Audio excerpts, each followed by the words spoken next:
What's up guys, Michael here. So your shoulders are giving you problems, right?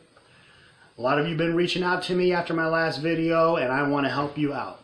Your shoulders are keeping you from hitting your numbers in the gym. Well, I'm here to say that that doesn't have to be the case. There's some tips and tricks that I can give you that will help you catapult you to the results you're looking for. So stay tuned in part 2 of my series on shoulder impingements.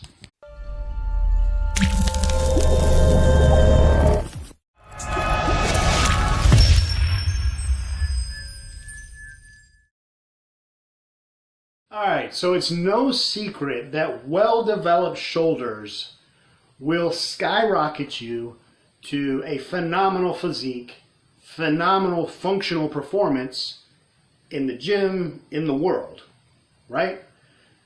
The three-dimensional shoulder is everything when it comes to motion, movement. That being said, it can also keep you from doing just about anything if you have shoulder problems. That being said, this video is going to cover the topic of any pushing movement that you're doing in the gym and how to alleviate the pain that is caused in your anterior and medial delts.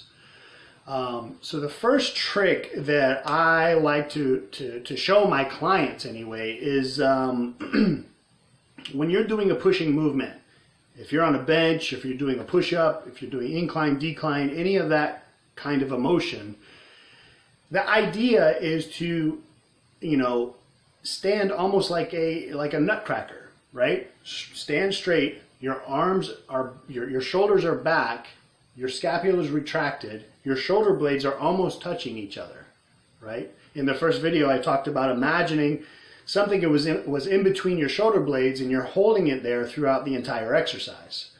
That principle goes with just about any upper body movement you do, and really also with the squat, but we'll get into that in another video. So you do this, right? One thing you can do before I get into that is you can assess where you are at by just doing a push-up. You do your push-up at the top of the movement. Where do your shoulders land? Are they internally rotating? If they're internally rotating, then that is a problem. You're putting too much of the load on the small, intricate muscles of the shoulder. You need to stop before there's shoulder involvement.